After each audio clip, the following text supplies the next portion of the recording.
For many, the word city conjures to mind images of towering skyscrapers and impressive high-rise skylines. In a lot of parts of the world, skyscrapers are seen as a mark of urban achievement, a way to measure the prosperity of a city through both the literal and metaphorical heights it has reached. Take a quick glance at most European cities, however, and you'll be hard-pressed to find an example of the towering skylines that we typically associate with prosperity. Even though European cities consistently dominate the lists of global cities with the highest quality of life and highest level of income, their buildings don't seem to reflect these heights. With Europe being home to some of the best-known cities in the world, why is it that they lay so low? Today, we're unpacking the cityscapes of Europe to understand how and why they have come to be without skyscrapers, and whether or not it's all about to change. A matter of time.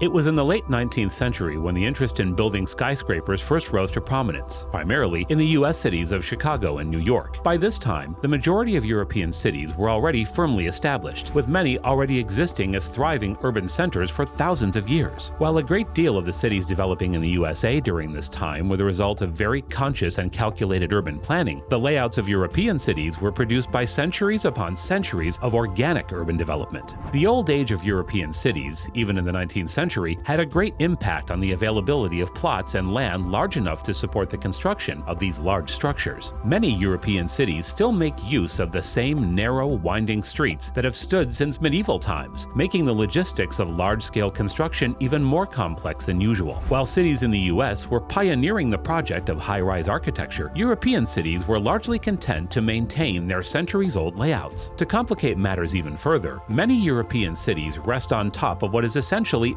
marshland, making any large-scale construction particularly challenging. Even transit tunnels prove a tricky project for a lot of cities in Europe, as unlike in the US and Asia, they cannot be carved out from the ground, but inserted into the earth. The soft nature of European soil and rockbed makes the deep, solid foundations necessary for the construction of skyscrapers an extra challenge. What's more, the cities that first pioneered high-rise architecture were experiencing population growth unprecedented in Europe. Paris, for instance, began the year 1880 with a population of 2,200,000, and 30 years later had gained around 500,000 citizens, for a grand total of 2,900,000. By comparison, in the same period, New York City went from a population of 1,900,000 in 1800 to over 6 million in 1910. With such a rapid pace of population growth, it makes sense that incorporating high-density living spaces into a cityscape became a priority associated with the New World. During the time that many cities around the world began to devote their attention toward building upwards, public resources in Europe were largely focused elsewhere. The first two major waves of skyscraper construction happened to coincide with World War I and World War II, during which almost all European construction and manufacturing capabilities were dedicated to the war effort. In fact, the unprecedented levels of destruction caused to the vast amounts of European urban centers during the Second World War play another role in why the continent has avoided building upwards. After the war, many expected the land cleared by aerial attacks and ground fighting to be used in order to modernize the continent's old cities and facilitate the construction of modern skyscrapers. However, the great sense of loss and unfamiliarity caused by the devastation of the war led to a preference for rebuilding things as they were before, as opposed to completely reshaping the landscape. Cities such as Dresden, Vienna, and Warsaw underwent massive reconstruction efforts in the decades following the war, with great effort to preserve the cultural heritage that had been lost. Regulation.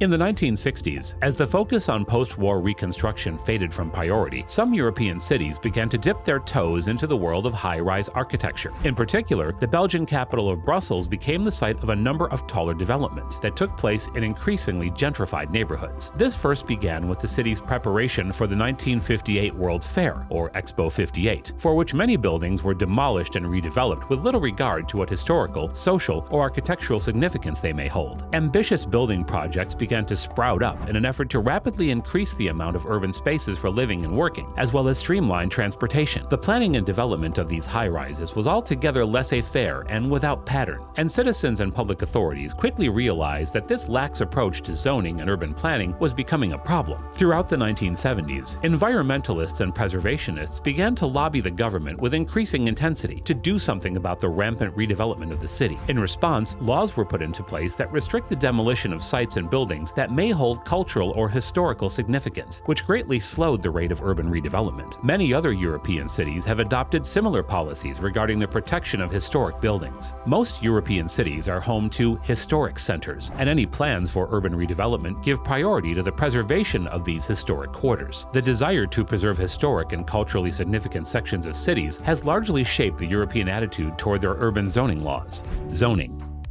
Zoning is an approach to urban planning that practices separating urban areas into distinct zones, each with its own specific regulations for development. The use of zoning is a method for municipal authorities to ensure that certain standards are preserved in different areas of a city, and can be a highly effective method of making sure that there is a balance kept between spaces designed for commercial, industrial, and residential purposes. Zoning laws in European cities tend to reflect the emphasis put on a preservation of historic centers and landmarks, and restrict the building of large, modern projects to specific, often outskirted, areas of the city. Cities such as Paris, Amsterdam, and London have all designated certain areas of the city in which high-rise development may take place, but they are confined to spaces that do not encroach upon the rest of the city. Canary Wharf in London or La Défense in Paris has particularly strong examples of the effects of zoning restrictions on the overall city skyline. In many European cities, including Munich and Groningen, historic spires serve as the limit for how tall any new development can reach, with anything taller being forced to move outside the city limits. Zoning tends to come in one of two forms: single or mixed use. Single-use zoning is a practice more common in the USA, and is a method of urban planning that allocates a particular use for each zone. For example, purely residential or purely industrial. In Europe, however, mixed-use zoning is far more common, in which each zone is intended to fulfill a variety of urban purposes. The consequences of mixed-use zoning tend to be a more even scale of development, with fewer differences between the sizes of residential, industrial, and commercial properties. This more integrated approach to urban planning is another major factor underlying the flatter, more even skylines boasted by most European cities.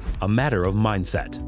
Of course, culture plays another major role in the lack of high-rise buildings seen across the European continent. Largely speaking, the parts of the world most commonly associated with skyscrapers, like the US, wealthy Emirate city-states, and Asian megacities such as Shanghai and Tokyo, are technological pioneers that pride themselves on pushing the boundaries of expansion. It's no coincidence that skyscrapers emerged from what was known back then in Europe as the New World, as the structures themselves came to represent striving toward the future. Europe, at that time especially, was more rooted in historic class consciousness, with a desire to preserve tradition. This priority is reflected in the tastes of modern European architecture, with many viewing skyscrapers and modern buildings as bland and soulless. While the populations of Asia and Africa are booming, the population growth of Europe is comparatively petering out. With less of a fervent demand for new residential and commercial spaces to accommodate these rapidly increasing populations, the focus of European urban planning has largely focused on quality over quantity. European cities, particularly those in Scandinavia,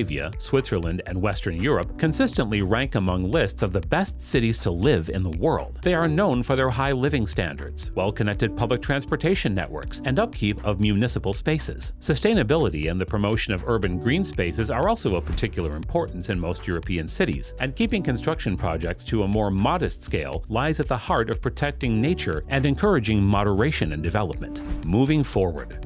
The attitude toward high-rise construction has softened in recent years, with the ongoing globalization of the 21st century, and slowly but surely, more developments are being seen across the European continent. There are now almost 250 buildings taller than the height of 150 meters, or 492 feet, in Europe, yet half of them belong to just 3 cities: London, Moscow, and Istanbul. Some skyscrapers made their way into the Eastern European skylines as a result of the Soviet Union's desire to compete with the achievements of the USA. But again, this trend has subsided since the collapse of the USSR. Elsewhere across the continent, skyscrapers are generally restricted to major financial hubs like London and Frankfurt, and are rarely seen in smaller, more residential cities. Whether or not shifting global trends will give cause for a change in attitude and lead to an eventual Europe dominated by high-rise skylines is yet to be seen. Global populations continue to shift more toward urban living as opposed to rural, which is set to have major ramifications in terms of how cities organize themselves. With this in mind, in a world that is embracing modernity and rapid development at an even more breakneck speed, the low-lying cityscapes of Europe provide a contrast, where plans for the future are still made with respect for the past.